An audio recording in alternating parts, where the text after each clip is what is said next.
Hey, this is Sabrina Monarch of monarchastrology.com, and I would normally be bringing you the forecast for December 2nd to December 8th, but this is an interruption to normal programming because when I sat down to write the forecast, I have a certain criteria of what transits I'm looking for. I'm looking for exact alignments between the planets or new or full moons. And within this criteria, we just had Venus in Scorpio trine Neptune and Pisces this week. So I decided to go ahead and use this time that I allot every week for forecast writing to write about the great conjunction of Saturn and Jupiter in Aquarius, which happens December 21st, 2020, instead. So this is a pretty pivotal event, and it's not just going to be a thing that happens on December 21st, but it will be the beginning of an era.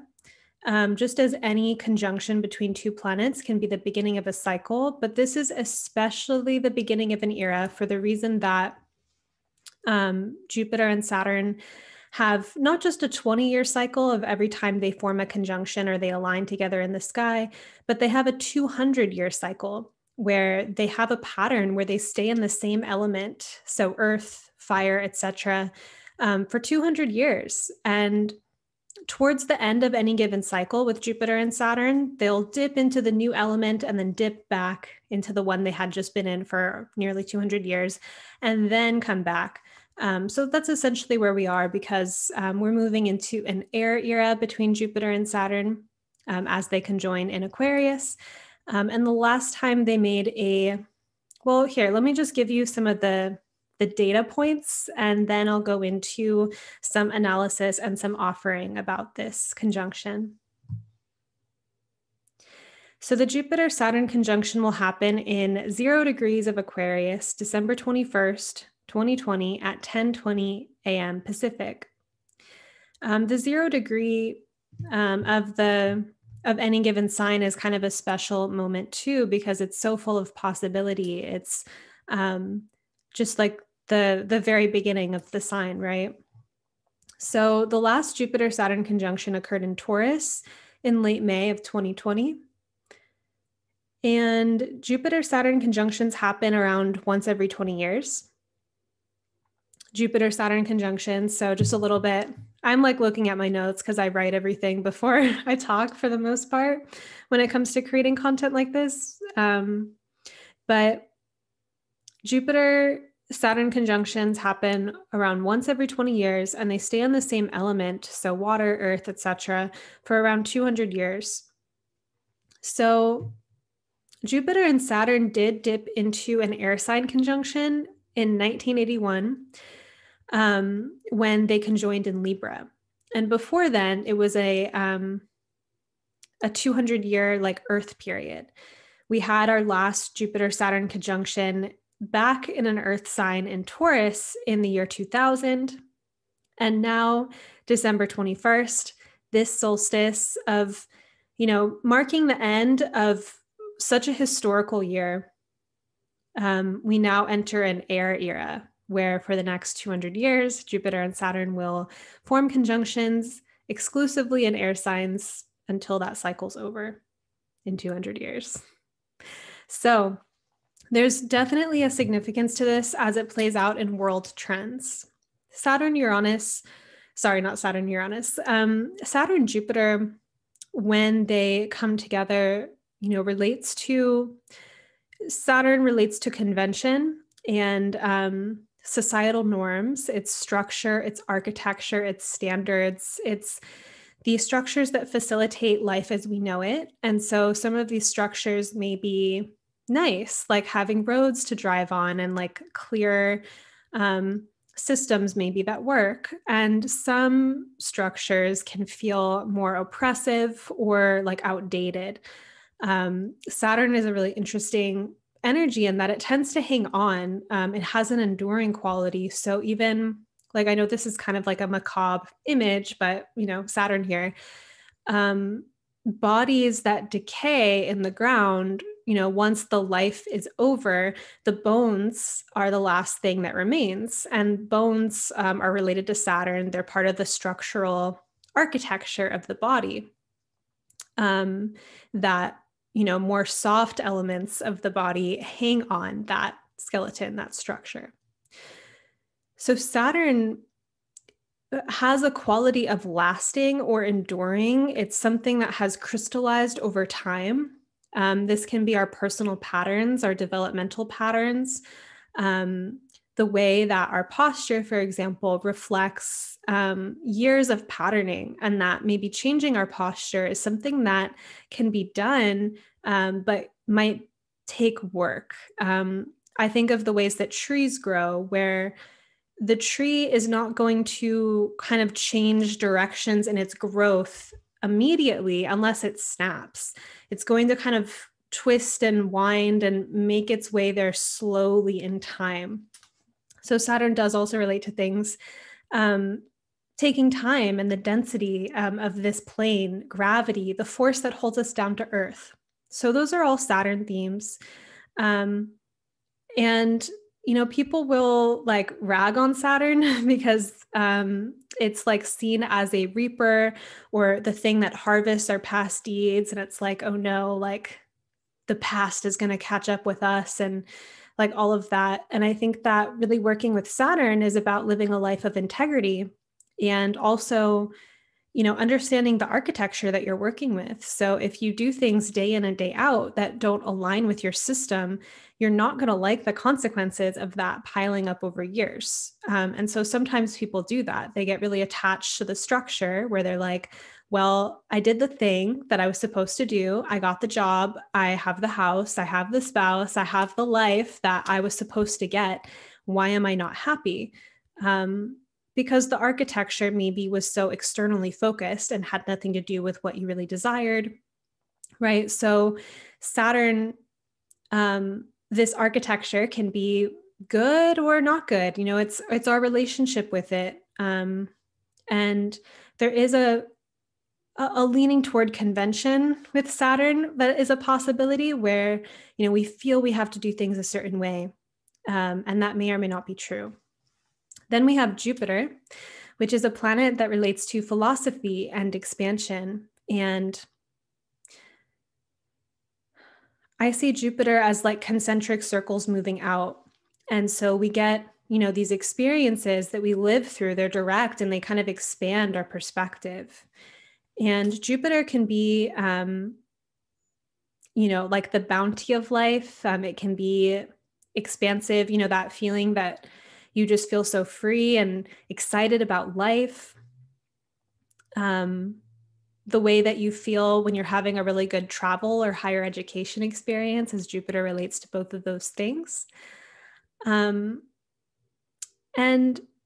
Jupiter and Saturn, when they come together, it can be like a new kind of philosophical order, a new structure to our philosophy.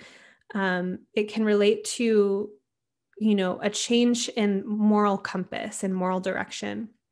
And so you'll see this throughout history, and I'm really speaking impressionistically here because I'm not a historian, where there's certain rules of the day, certain standards of the day, what's considered normal, what's considered, moral and just by the general consensus population.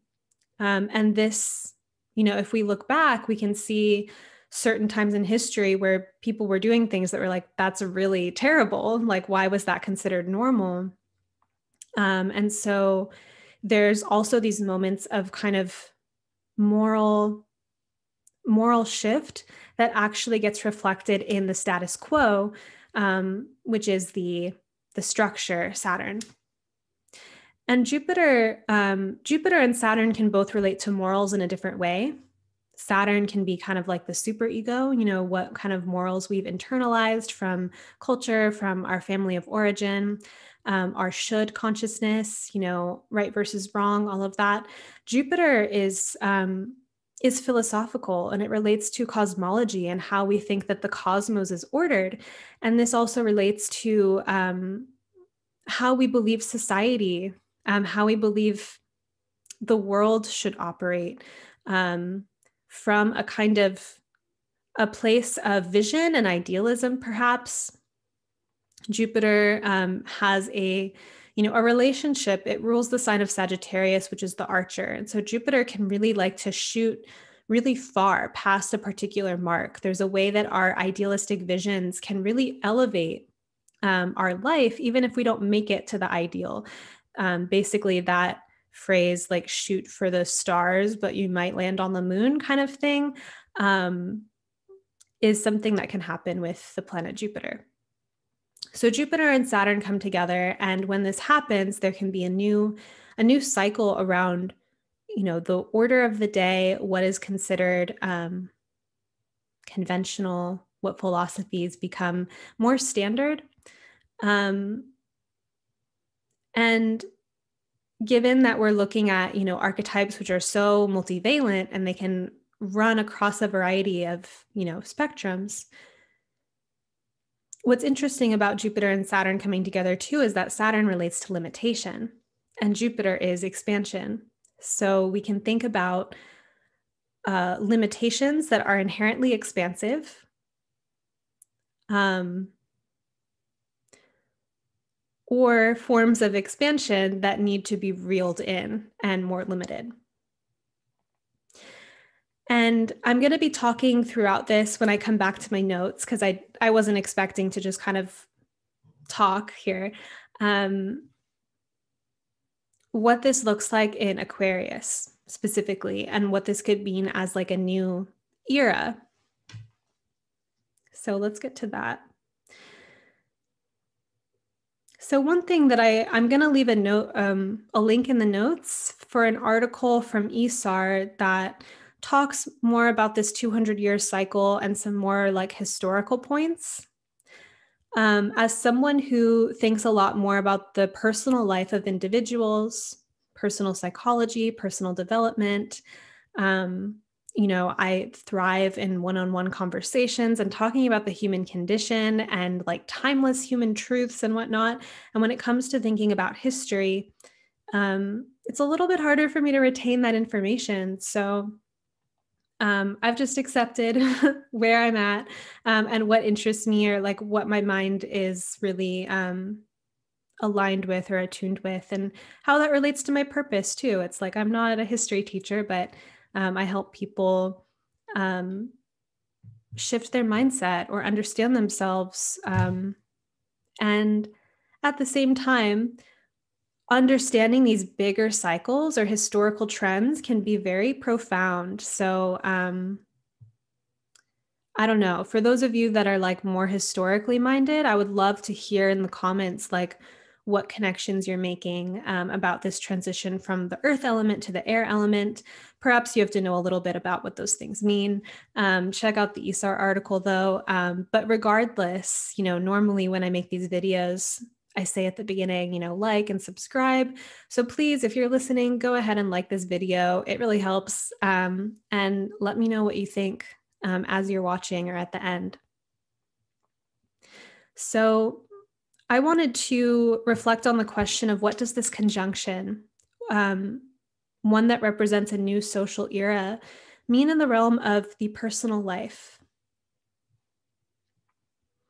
If this great conjunction in Aquarius may relate to new ideas and new technologies which shift the status quo, so we can speculate what inventions like the internet will sweep over the globe and change the whole game. Maybe it's AI or, something Aquarian, something new and innovative.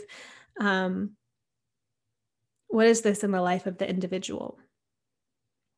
So recently I came across a Shaman Durek quote that goes, in shamanism, we say that a person who lived a good life was a good dreamer, meaning that they created a lot of options for themselves. In shamanism, we say that a person who lived a good life was a good dreamer, meaning that they created a lot of options for themselves. So, in this spirit, personal experiences with the technology of mindset and changing one's mind. So I want to talk a little bit about my own experience as a gateway for talking about these themes, and then I'll broaden it out.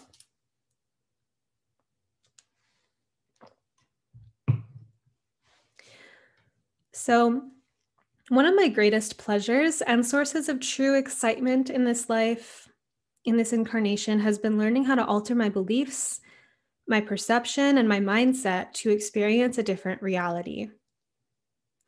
So, what does it mean to be living a certain way, seeing the world in a certain way, and not by anything changing in the external, having a shift in perception, but deciding from the internal, from my mind, from how I visualize and conceptualize things, that reality is something else, and then walking out into the world and experiencing a glitch in the matrix.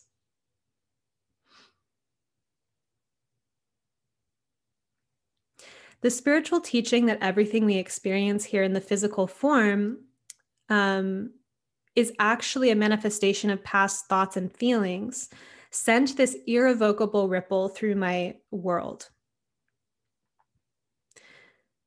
So this also relates to Saturn. Saturn is the crystallization of things built up over time. So think about what are the routine thoughts that you have every single day, and what consequences do those accrue over time? Buildings were blueprints before they were constructed, and before they were even the blueprint, it was an idea or the feeling in the architect. Social trends, which become conventions and embedded parts of our life, were once based on ideas. Even the very physical chemical currents that run through our bodies, so adrenaline, cortisol, various endorphins, these can be sparked into existence with thoughts and feelings. You can try it. I'm really big into visualization, and I've worked with visualization to create chemistry in my body, like first as an experiment, but then as a kind of conditioning process. Like, what if I could generate endorphins for no reason, just through things that I'm thinking and experience that I'm having in my body spontaneously? And what if I did that frequently as a way to change my baseline chemistry? So when I come back to this idea that everything in this material reality is the manifestation of past thoughts and feelings, it's not that these physical things, these buildings, these social institutions, these chemicals, these circumstances that we experience on Earth, it's not that these don't have consequences or impact of their own. It's kind of like a snowball effect. Like there's this energy current rolling down a hill, and it collects more things or magnetizes more things to itself. And, or you can get like a self-perpetuating loop. This happens a lot, say with like trauma or trauma responses, is that there was an event, there's a reaction to the event, and now the emotional reaction to the event creates new experiences that are related to that original kind of traumatic event. So it can be quite, it's not for no reason. So speaking Aquarius here in evolutionary astrology, Aquarius relates to liberation and trauma. And there's a way that we can be kind of enmeshed, with our trauma. A lot of us that are working with trauma consciously or on some kind of personal development path, have figured out some ways or are figuring out some ways to detach from some of these patterns, so that we don't have to keep playing them out. So the idea that the physical didn't necessarily come first, that it's not necessarily primary, but that the physical is born of less dense material, that is thought and feeling, actually opens up quite a creative opportunity. What if you could change your life by changing your thoughts and feelings and doing this on a routine basis? So when I first learned this concept, my mind put up very little, if any, resistance to it. My first evolutionary astrology reading, the astrologer told me, like, you're not as attached to reality as a lot of other people on the planet. I was like, wow, that's true. That's so true. And for that reason, going through public schooling growing up, I was able to like naturally just be a good student, but it didn't mean that much to me. I didn't work that hard to get good grades. And I didn't really necessarily, like, I knew the kind of game of like, get good grades, get in a good college, have a good life, but it didn't hit me with like impact in my soul that that was like the end all be all, And so as I began to have more individuation experience or experience more of like my truth or whatnot, structure and building something of my life meant more to me because I wasn't just building a conventional life where I was going to like get a job and do the thing, but it was a sense of what does my soul want in this lifetime? Like, what's my desire? Why am I here? And how can I work with structure to have a functional life doing those things so that it's not just something that I get to do on the side after I'm done working at a job that I don't want to be at, kind of thing. So, my lack of resistance to this spiritual concept that the physical is a manifestation of the past really gave me freedom to experiment with reality itself. Instead of believing my circumstances and the material conditions of my life at face value, I believed that I could have some hand in shaping the conditions of my life if I made a practice of aligning with the ideas that would be the most fertile to the realities that I would like to experience. And not just ideas, but like feeling those ideas in my body, feeling those ideas as chemical sensations, feeling those ideas as tingling sensations, or if you know me, these little sparkles of light that I see that help me align with like my higher self, would be a basic way to put it. So years deep into the practice of manifestation as a way of life, I've learned that deconstructing mental concepts and building new ones is work. One of my first projects in the realm of manifestation was to raise my baseline mood. This was because the things I was learning about law of attraction and manifestation, and like I wanted to live my best life, kind of I got the idea from it that I would become more magnetic and that I would just have a better experience in life if I had an elevated mood more often. So this was after I'd had a spiritual awakening and a massive dark night of the soul back to back. And so I was really working with some of these disciplined practices to rediscover peak experience in a more sustainable way in my life. So as this was going on, I began to observe myself, witness myself.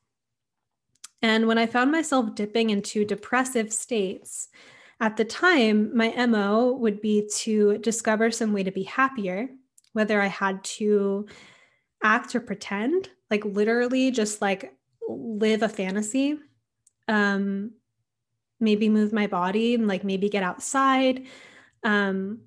But I would find some way to basically take care of myself and cheer myself up instead of waiting to be saved by the external world, by something else happening. It was like, no one's coming to get me. I'm just going to pull myself up with my own resources or by, relating to things. Like one of the, I love tea. I'm always drinking tea. And just like the meditative act and like the physicality of like being with tea or something like would help me kind of get into a place of feeling a magical connection with the physical world, or making my room beautiful, doing anything that was in my capacity to bond with the material realm, but not make the material realm so ultimate. So in my inner vision, as I was in this disciplined around the clock practice of raising my baseline mood, which some people would call like spiritual bypassing. Like for me, it was like a very intentional brain rewiring process. But in my inner vision, I could see these tired and worn out neural pathways that looked like ruts in the soil, like dirt essentially, and just like getting stuck in these like particular ruts or grooves. And that these neural pathways had been paved out through years of indulging in my pain. And I mean, indulging, like really, as someone who's quite emotional and has a lot of like water stuff in my chart and a lot of Pisces, like feeling everything really intensely, but not having that kind of, okay, I've been wallowing enough here, time to get out, like wallowing and wallowing and wallowing for so long that it had become part of my personality. And I really wanted to shift that. So I stopped believing my depressed moods. I was like, oh, I'm in this rut again, this familiar ass neural pathway. And I just saw myself basically inventing new pathways and building ladders from these ruts out. So creating all these new options in a bunch of different recesses and ruts of my mind.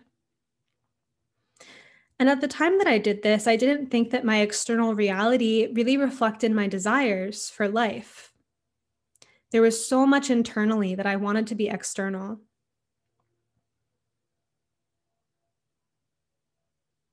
Like I wanted different circumstances in my life. And I think that that's an interesting one too. Like I continue to play with manifestation, and one of my thoughts that I'm playing with now is like everything, like I have everything that I want. Like this is exactly the life that I desire. Not to negate the yearning or the desires that are moving through me, but to stop being so feeling that my dream life is separate from the life that I'm living, right? But at this time, I was very aware that generally, like I'm able to communicate my ideas now verbally, like I can speak like I am now. But at that time, I felt a little bit more locked inside of myself. Like I could write, but I couldn't speak confidently. And so I wasn't really getting the mirroring in my environment that I necessarily desired. There was like some desire to be more successful or to be recognized more or to have like a community that I didn't yet have, developments which have since, occurred. But, at the time, it was like, there's this seed, there's something inside of me that is wanting to like unfurl, but it hasn't happened yet. So I made a practice at that time to not identify so heavily with that sense of my life not being good, and I identified with my vision and like seeing beyond the physical instead of just like, I already am all these things. My life already is this, even if that wasn't necessarily true in linear time. And I also found physical anchors in my life to connect with. Tea, as I was mentioning, and the beautiful way it looks as it's steaming.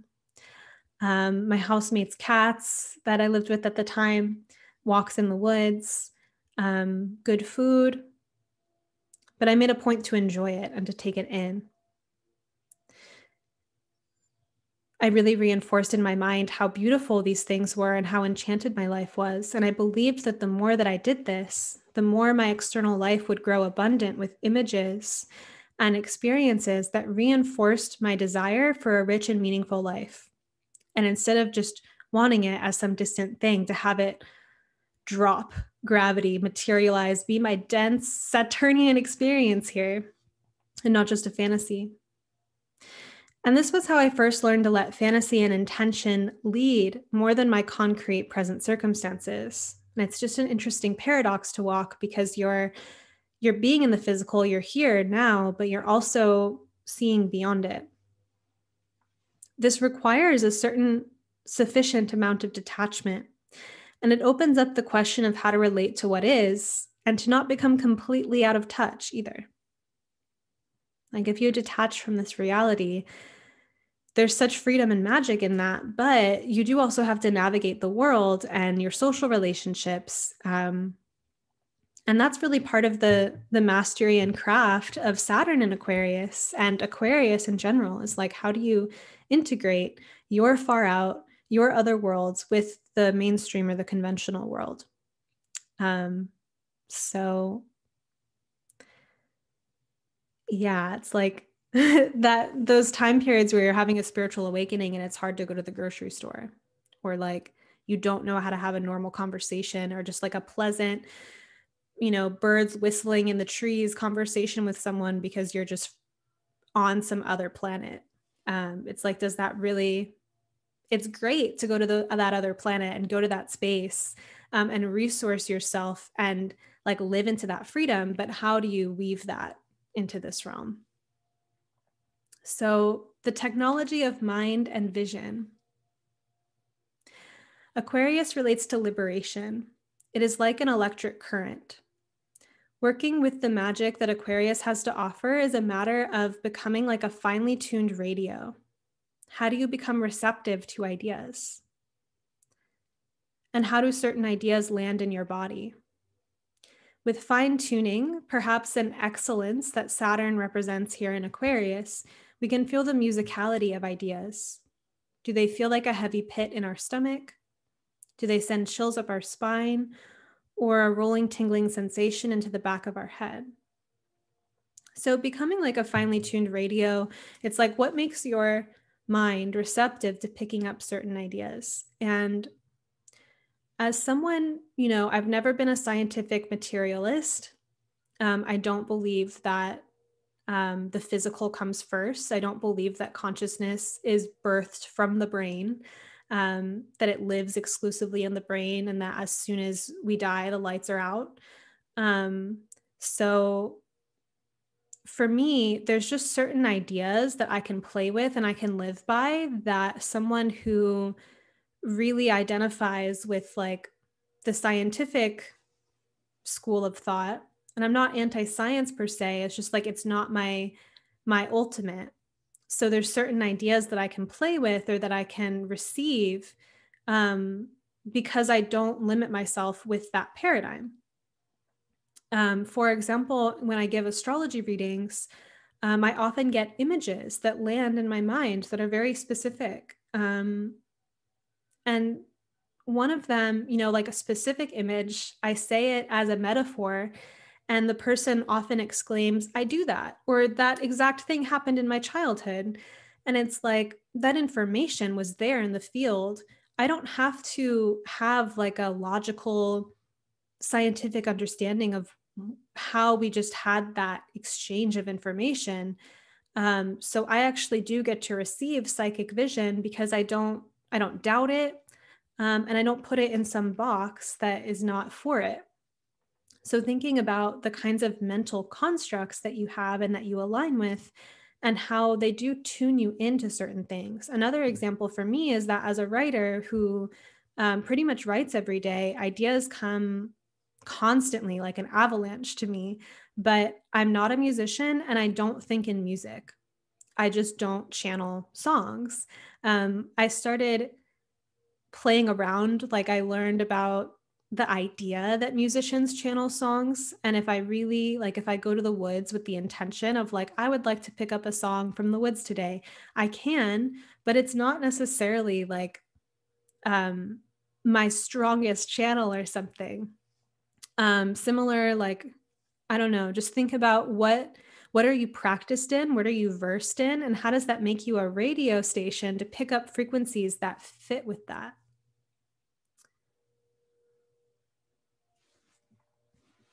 So one of the ways that the channel becomes clear enough to be sensitive, so when you can feel the musicality of ideas,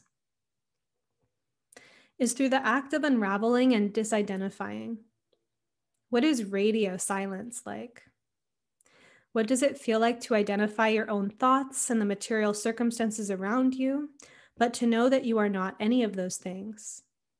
I'm not my ego, I'm not my job, I'm not this house that I live in, I'm not this interpersonal drama that I'm having with a friend right now, I'm not this couple, I'm not this, I'm not that.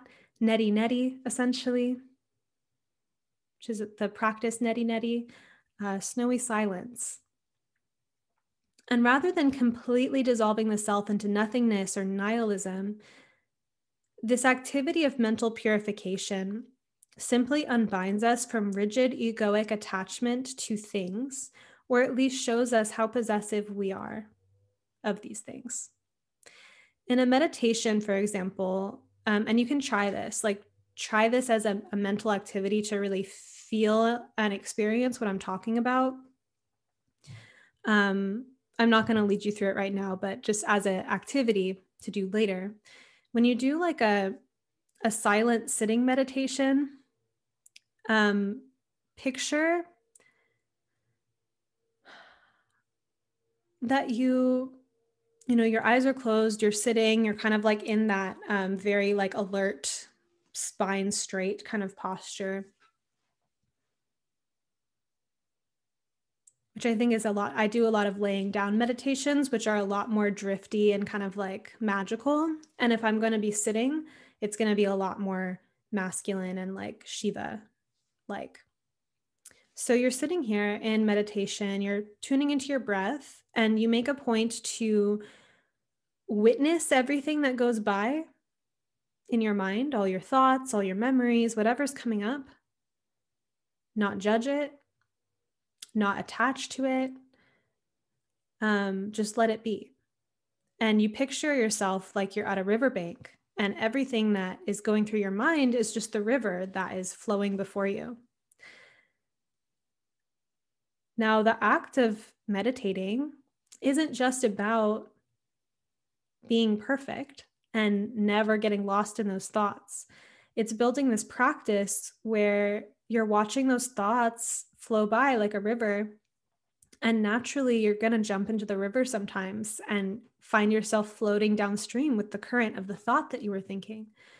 And then you remember that you're meditating and you come back to the witness state. And this very activity, you'll notice that it takes practice, and that you'll stray and come back and stray and come back. And it really can demonstrate the way that that we like to get attached and get so absorbed in our thoughts and in our identity that we're not in that witness place anymore, that we've just kind of flown downstream with all of it. And the more practiced you become at honing that witness, then you have freedom where you can decide not that you're never going to jump into the stream, but that you get to choose if you are or not.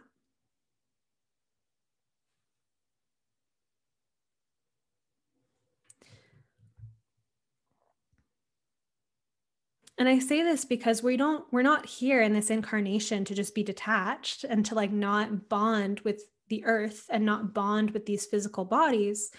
We're making bonding experiences all the time. We're getting attached to things, we're investing in things, we're identifying with things. But how much of that is a choice and how much of that is just compulsion or habit or unconscious? So having that witness detachment is a way into having empowerment with what you want to get involved with, not just being involved by default and, being tangled up in all your thoughts and identities. So when we take the time to disidentify, we enter an expansive field of consciousness where pure possibility exists. We're not alive in this incarnation to not be human and to not be here. However, what would it be like to ride the most electric and true currents that run through us?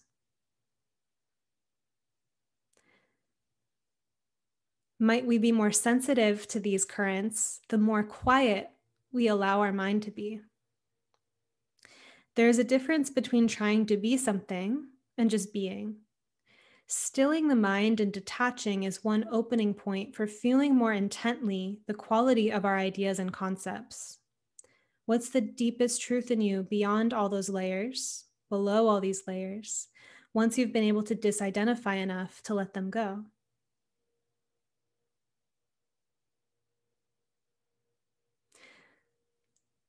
On committing to excitement and aliveness. Imagine having your radio tuned this finely that you were able to work with it to make certain decisions in life. Committing to a life of excitement and aliveness need not be some irresponsible, lofty, or disastrous thing leaving chaos in its wake. Knowing what turns us on and what sparks aliveness in us, and having ways to align our actions and life directions with that high electric current of energy is a way to be in touch with the life force that moves through us. And excitement is just a generalized word. Um, for me, I talk a lot about enchantment. Like enchantment and magic is one of my excitements. But excitement is kind of like a general, what's exciting for you? What is, when you think about what you would do with your life if you weren't scared, that's like that excited energy. Living a life of excitement and truth is not something that happens in one decision or one magical epiphany. It is a sequence of unraveling, of realization, and of cultivating a relationship with the life force and the energetic currents that underlie everything. The Saturn-Jupiter era ahead in air signs, starting out with this 20-year cycle that's now beginning with Jupiter and Saturn in Aquarius. And by 20-year cycle, I just mean that it's Jupiter and Saturn are aligning by conjunction, and then it will be another 20 years before they form a conjunction in another air sign. But this era ahead, as far, speaking about the personal life here, this may relate to learning spiritual and mental technologies that create more freedom and liberation in our experience. While these ideas can be expansive, live your truth, live your highest excitement, the work of actually doing that, and practically and sustainably so, because we're talking about Saturn here, is intricate and it's a form of mastery. This is why, when I hear people talk about a lot of law, like manifestation kind of things as spiritual bypass, it's like, well, not necessarily. It might be an unskillful use of these things. When I was doing that experiment or that project where I was getting myself out of these mental ruts, someone might have wanted to prescribe me like a feel your feelings kind of route. And for me, I was already in my feelings so hard that it wasn't, productive anymore. Like it wasn't helping me. So for me, having that level of control, bringing that level of control and discipline and devotion to my system, even if I was at the time, maybe bypassing my feelings, it was like, I'm tired of this script. What if these feelings aren't real or true anymore? So I think that, when it comes to really actually working with mindset technology and spiritual technology, it's a process and it's a practice. And there's going to be some challenges or some common mishaps, like common issues that people have along the way. I've definitely spoken with people that are so deep in their manifestation work, and they seem kind of like newer to it, that they kind of have this like you don't feel connected to them because they're just like smiling and they're like asserting a reality that's like not even there. And they kind of have this like, I'm like walking on the air and I'm like so above everything energy. And it's like, I don't even fault them for that. Like it's annoying from one perspective, but it's like, I also can empathize with what they're going through. And I think that, you can't live that way all the time. Eventually, you need to learn, and this is just my opinion, right? But eventually you need to learn how to integrate with what's happening in your life. Because if difficult things are happening and you're always putting on a smile and being like, this is, the best thing that ever happened, and everything is all good with my higher self, la la la, like that might not actually be of your highest benefit as a way to live 100% of the time. However, if it's a ladder that gets you out of a mental rut, great. So I think that it's working with some of these ideas, for anyone that wants to play with shifting their reality through spiritual and kind of mindset means, you're going to find that it's a game and that there is ways to play the game well and ways to play the game unskillfully, and mistakes that you're going to make along the way. But it's not a bad game. So some people have written books or made documentaries based on experiences that they had aligning with a particular value for a certain amount of time. I think there's some bestseller about like a happiness project or someone like something, or someone tuning into, creating happiness for an extended period of time and what they learned. You might notice that while the frequency that you choose is expansive, so let's say 100 days of Eros or 100 days of bliss or 100 days of magic, like you could create a project like that, a daily practice where you're going to, and I think that that's great. Like as a writer, I'm of the school of thought that like I sit down to create whether I'm inspired or not. And that has its downsides. And I think that after doing that for years, I can actually take it easy. But part of why I can take it easy is because that discipline of sitting down to create all the time, you get past that feeling that you don't have anything to say or that nothing is inspiring. My favorite quote about writing is from Haruki Murakami, where he's talking about that every time he writes a new novel, he has to rediscover it, and that it's like hacking at the rock until he reaches a geyser, which is such a like crude image, but that sense of, okay, there's a little bit of struggle. Discipline isn't easy, but then something miraculous opens up out of it. So I think that it's interesting, this kind of paradox where discipline, I particularly just like it. It aligns with my system in certain ways. A lot of my practices that I do with discipline are part of what makes me feel happy. And if I slide from those disciplines, I just don't feel as good. So there's no reason for me to not keep up the things that I'm devoted to. However, when conditioning a new habit, it's hard. It doesn't feel good. It's not necessarily fun. And it's an interesting kind of paradox of why is it that doing this thing that doesn't feel good right now is actually going to be better later on. And learning the difference between, doing something that isn't true for you. Like, for example, I don't think my constitution is naturally that athletic, but I am an Aries sun, and it does bring me joy to experience like more power in my body.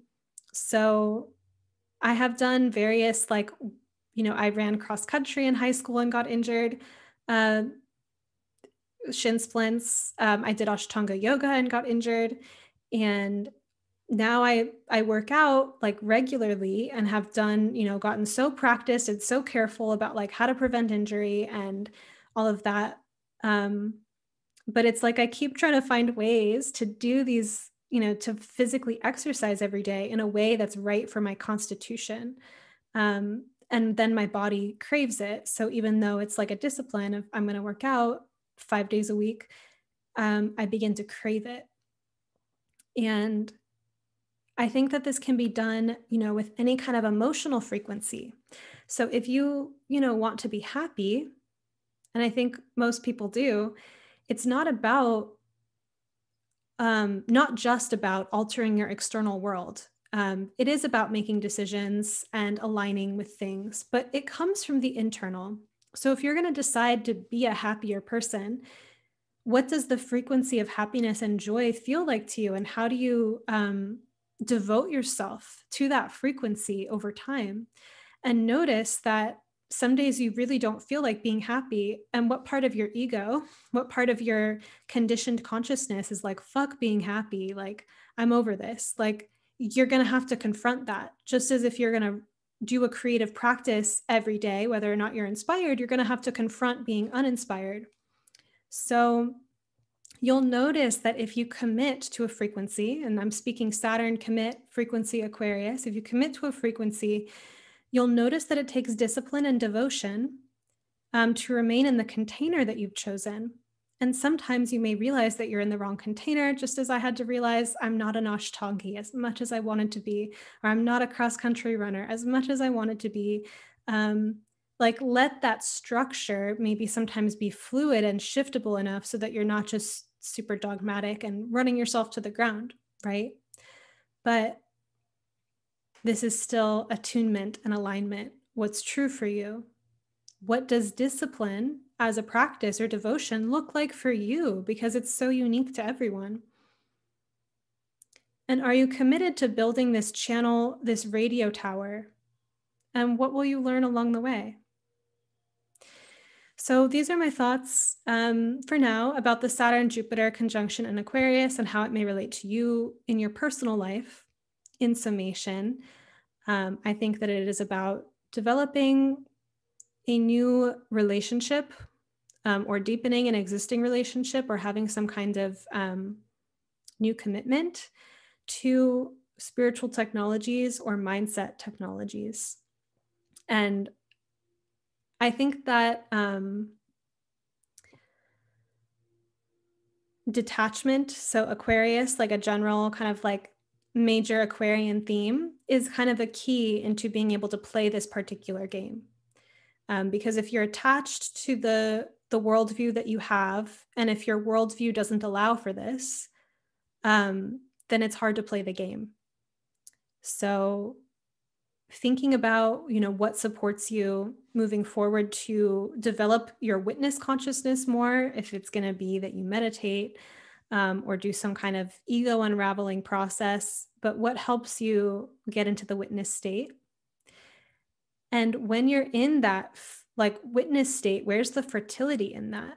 And by fertility, I mean like receptivity to certain ideas. What's coming through you? What are you becoming a channel for? And the discipline that it takes to maintain a channel. So consider, what would a life of integrity and excitement look like, where the structures that you invest in or the structures that you believe in resonate with you, like they land musically, and you really truly feel them. So thank you for tuning in. This was a break from normal programming. I share astrology forecasts every week about the transits. And this one, we just went a little bit in advance for something happening later this month. Please like this video, leave me a comment, let me know what you thought. If you're listening on the podcast, go ahead and leave a review on Apple Podcasts or iTunes. So this is Magic of the Spheres podcast. And actually, if you take a screenshot of your review on Apple Podcasts or iTunes of Magic of the Spheres, and please only do this if you actually listen to the podcast or these forecasts. And if you're here, you at least listen to the forecasts. I don't want reviews from people that don't listen, which I don't think would happen. But just saying, if you send a screenshot of your review before you click submit and email it to me at sabrina@monarchastrology.com, I'll send you a resource library for creating and elevating your reality, because as you can see, I love this stuff and I have a few videos in that library about how to play with reality and have more fun in this reality. So yeah, I think that's what I have to say for now. Thanks for listening, and I'll see you again soon.